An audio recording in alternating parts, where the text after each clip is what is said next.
Hello, आप सबको नमस्ते, प्रणाम, सत श्री अकाल। अ, आप में से बहुत से लोग हैं, हम उस परमेश्वर से बहुत प्रेम करते हैं, हम उसकी खोज में लगे हुए हैं और कई बार हम ऐसे सोचते हैं कि प्रभु हमारी प्रार्थनाओं को सुन रहा है कि नहीं। परंतु मैं आज आपको अपने कुछ एक्सपीरियंस से बताना चाहता हूँ। मेरा जन्म एक पंजाबी परिवार में हुआ है और मैं भी परमेश्वर को नहीं जानता था। और जो हमारे रीति रिवाज थे, जो जन्म से हमको सिखाया था, वो हम करते थे। बट जब मैं 7-8 साल का था तो मेरे मन में एक तीव्र इच्छा थी कि मरने के बाद क्या होगा, हमारी आत्मा का क्या होगा। और उसके बाद कुछ साल बाद मैंने एक किताब में पढ़ा, नॉर्मन विंसेंट पील की एक किताब थी, पावर ऑफ पॉजिटिव थिंकिंग। उसमें मैंने पढ़ा कि वो जो ऑथर हैं वो परमेश्वर से बात करते हैं, और जब वो बात करते हैं तो परमेश्वर के वचन के द्वारा उनको उत्तर मिलता है, प्रभु उनसे बात करते हैं। तो मैं उसके काफ़ी पन्ने फरोलता रहा। मैंने कहा नहीं, हम भी प्रार्थना करते हैं, हम सब कुछ पाठ पूजा करते हैं, परंतु मेरे से तो प्रभु ने कभी ऐसे बात की नहीं। खैर, ये तब की बात है जब मैं 10वीं कक्षा में था, और इसके बाद इस वाक़या को मैं शायद भूल गया। तो उसके बाद हमारे ऊपर कई दुख तकलीफ़ वग़ैरह जैसे कि नॉर्मल होता है। कई लोग हमारे ऊपर जादू टोने वग़ैरह करते थे, जान से मारने की कोशिश करते थे। कुछ मेरा बीमारियाँ वग़ैरह चलती थी, स्टमक वग़ैरह अपसेट रहता था। बट ऐसी बात नहीं है कि हम बेड पे पड़े हुए थे। It was not like that. परंतु और जैसे हमको सिखाया जाता है कि गुरु के बिना गति नहीं है, तो कोई स्पिरिचुअल गुरु का हमारी लाइफ में होना ज़रूरी होता है, हमको ऐसे सिखाया गया था। और तभी मैं उस समय दिल्ली में रहता था, रजौरी गार्डन में। तो एक बाबा जी थे, और वो ऑल इंडिया रेडियो से वैसे वो रिटायर्ड थे, but he was a very godly person, he was a very spiritual person. वो कहते थे कि मैं रात को उनसे बात करता हूँ, और जो मेरे गुरु छोड़ गए हैं, और रात को मेरी परमेश्वर से बात होती है। और जब भी हमारे घर में कोई दुख तकलीफ़, कोई कष्ट, कोई आता था, जैसे घर से पैसे चोरी हो जाने, घर में कोई दुख कलेश, कुछ बीमारी वगैरह, और बिना बात के खर्चे हो ही जा रहे हैं, बिना बात के बीमारियां हो ही जा रही हैं, है ना। तो जब भी कुछ ऐसी प्रॉब्लम होती थी, तो हमें तो ये सिखाया गया है कि भाई आप किसी गुरु के पास जाइए। तो हम उनको, बाबा जी को मैं बुला लिया करता था। तो बाबा जी कई हमें उपाय बताते थे, है ना, शास्त्रों में से। और उनको हर होली बुक की नॉलेज थी, हर होली बुक की उनको नॉलेज थी। पर जब भी वो उपाय बताते थे तो थोड़े टाइम के लिए रिलीफ हो जाता था, परंतु फिर भी हमें ऐसे लगता था जैसे कोई, पता नहीं, कोई जिस तरह ना साढ़े पेश पे हुआ है, यू नो। हर डेरे पे जाना, हर जगह जाना, और कहीं काम न बनने। तो जब इंसान दुखी होता है, जब इंसान परेशान होता है ना, तो जगह जगह धक्के जाता है, जगह जगह धक्के खाता है। आप कहीं पे इलायचियों का प्रसाद दे रहे हैं, कहीं पे हाथ देख रहे हैं, कहीं पे कह रहे हैं फलानी जगह आप पेड़ा खिलाओ, आप ये करो, इस यहाँ पे माला जपो, पूजा करो, यहाँ पे यात्रा करो, और इतनी सामग्री यहाँ पे खर्च करो। तो इंसान बिल्कुल, हम थक हार गए थे ऐसे। तो ऐसे में काफ़ी सारे हेल्थ इश्यूज़ वगैरह कई 1-2 बार इंक्रीज़ होने लग गए, मेरा स्टमक वगैरह ख़राब रहने लग गया। और तो जब मैं कॉलेज में था दिल्ली में, 1992 में था, तो कॉलेज का फेस्टिवल जो था, एक आईआईटी का फेस्टिवल, उसके कैंपस में हम गए थे। उनको रौंदेवू फेस्टिवल होता है अगस्त सितंबर में। तो वहाँ पे जब हम वापस आ रहे थे तो कुछ मसीह के दास, जो कि शायद अमेरिका से आए थे, कुछ लड़कियाँ, वो हमसे मिली। उन्होंने हमें बोला कि क्या हम, कि आप, हमारी बातचीत हुई। उन्होंने कहा कि हम सतगुरु यीशु को मानते हैं। हमने कहा जी, हम भी अपने धर्म की बहुत इज्जत करते हैं, आस्था करते हैं। तो कहते क्या हम आपके लिए प्रार्थना कर सकते हैं। उनके चेहरों पे एक, एक एंजेलिक एक्सप्रेशन था, और बहुत ही मधुर तरीके से वो बात कर रहे थे। तो उन्होंने हमारे हाथ पकड़े, चेन में बनाए, कोई 3-4 लोग थे, 3-4 लड़कियां थी वो, और मैं भी था, मेरा फ्रेंड भी था साथ में। और उन्होंने हमसे कहा कि आप आंखें बंद करके प्रार्थना कीजिए। उन्होंने प्रार्थना करवाई कि हे सृष्टिकर्ता, हे प्रभु यीशु जी हैं, हम ये जानते हैं कि मानते हैं कि स्वीकार करते हैं आप हमारे पापों के लिए इस धरती पे आए, आप मारे गए क्रूस पे, आपने जान दी, तीसरे दिन आप मुर्दों में से जी उठे, आप मेरे प्रभु हो, मेरे हृदय में आओ, मेरे पापों को आप माफ़ कर दो। अब मुझे मालूम है वो प्रार्थना क्या थी, उस समय वो मुझे मालूम नहीं था। तो हम घर में आ गए, उन्होंने हमें एक पवित्र बाइबल दे दी जो कि प्रभु की पवित्र वाणी है। अब वो किंग जेम्स वर्जन था, हमको कुछ समझ में नहीं आया, तो कुछ टाइम बाद हमने सोचा चलो इसको रद्दी वाले को दे देंगे। अब रद्दी में वो किताब चली जाती थी, जब भी रद्दी वाला आता था मैगजीन्स मिल जाती थी, बट अब खुदा का कार्य देखिए। जब हम दुखी परेशान होते हैं, खुदा को मालूम है, परमेश्वर को मालूम है, परमेश्वर हमें छोड़ता नहीं है। अगर आपके दिल में एक खोज है, अगर आपके दिल में एक तलाश है, तो परमेश्वर, उस सच्चे परमेश्वर जिसने सृष्टि की रचना की है, आप उसकी खोज करेंगे, वो आपको जवाब देगा, अवश्य जवाब देगा। वो आपसे एक रिश्ता बनाना चाहता है।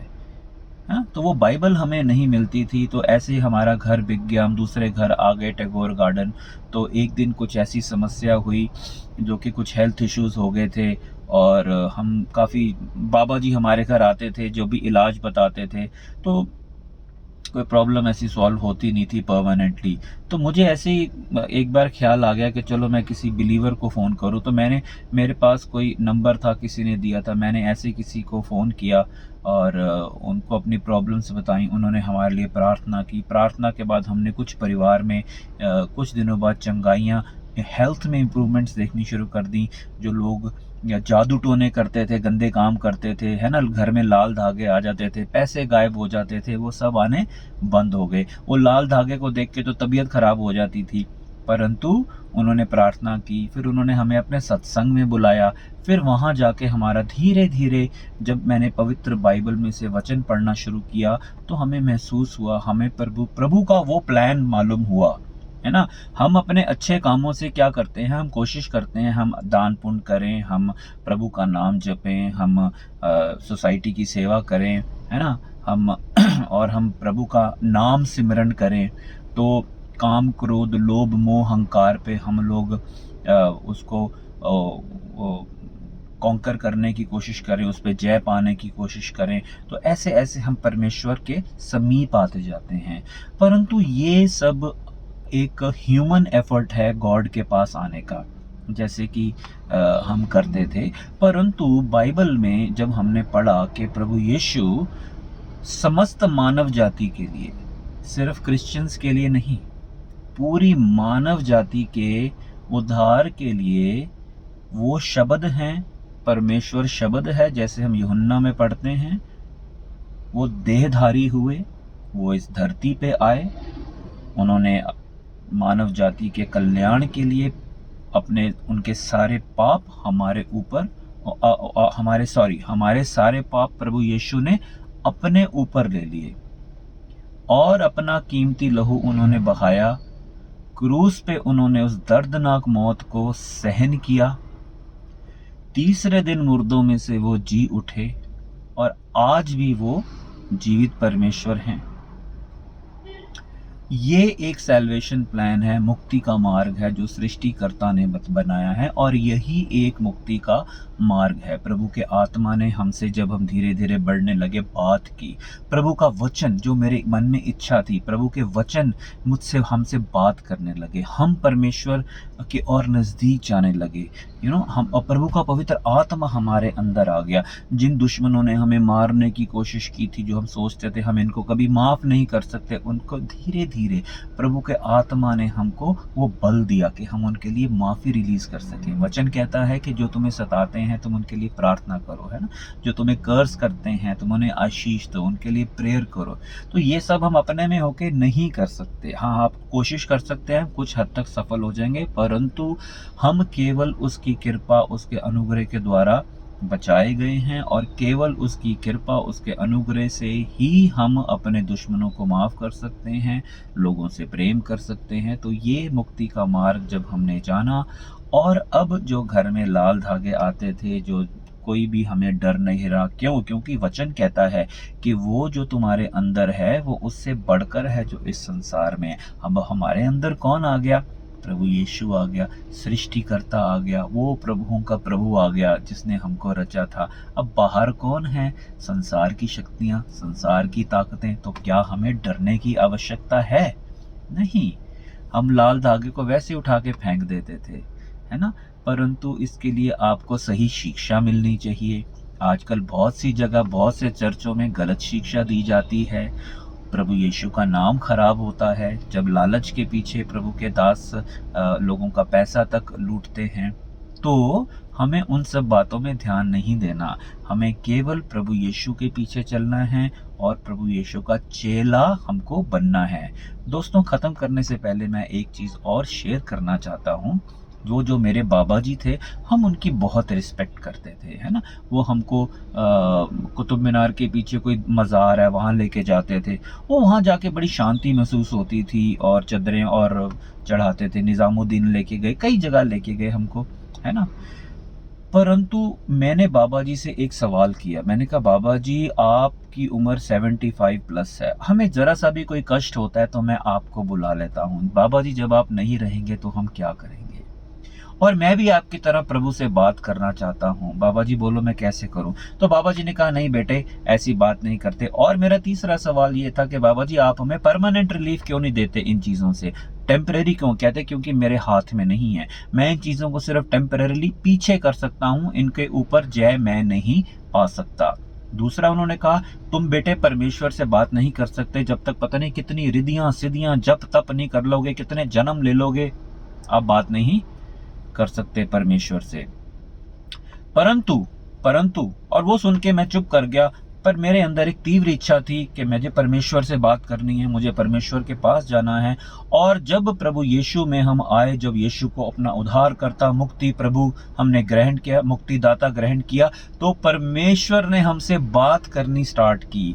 एक कॉमन इंसान, मुझ जैसा पापी इंसान जो कि कई पाप करता था, पापों में था, मुझे विश्वास नहीं था कि मुझ जैसा बंदा बिना किसी रिद्धि सिद्धि जप तप के परमेश्वर से बात कर सकता है। तो दोस्तों, अगर परमेश्वर मुझ जैसे पापी से बात कर सकता है, अगर मुझ पे वो कृपा कर सकता है, हमारे परिवार पे, तो आप पे भी कृपा कर सकता है। आपको सृष्टिकर्ता से बात करने के लिए कोई मीडिएटर की जरूरत नहीं, केवल आप प्रभु यीशु को पुकारिए। प्रभु यीशु ही सृष्टि करता है। अगर आप परमेश्वर को सच्चे दिल से पुकारेंगे, परमेश्वर आज आपकी प्रार्थना का उत्तर देगा। शायद आप किसी बीमारी से ग्रस्त हैं, शायद आप किसी प्रॉब्लम में हैं, शायद आपको रिलेशनशिप की दिक्कत है, शायद आपके घर में पैसे की कोई भी दिक्कत है दोस्तों, और आप उस सृष्टिकर्ता को नहीं जानते, तो आज आप उस सृष्टिकर्ता को पुकारिए। आप बोलिए, प्रभु यीशु जी, मुझे आज आपके बारे में पता लगा है, मैं भी आपसे बात करना चाहता हूँ, मैं आपकी शांति को महसूस करना चाहता हूँ।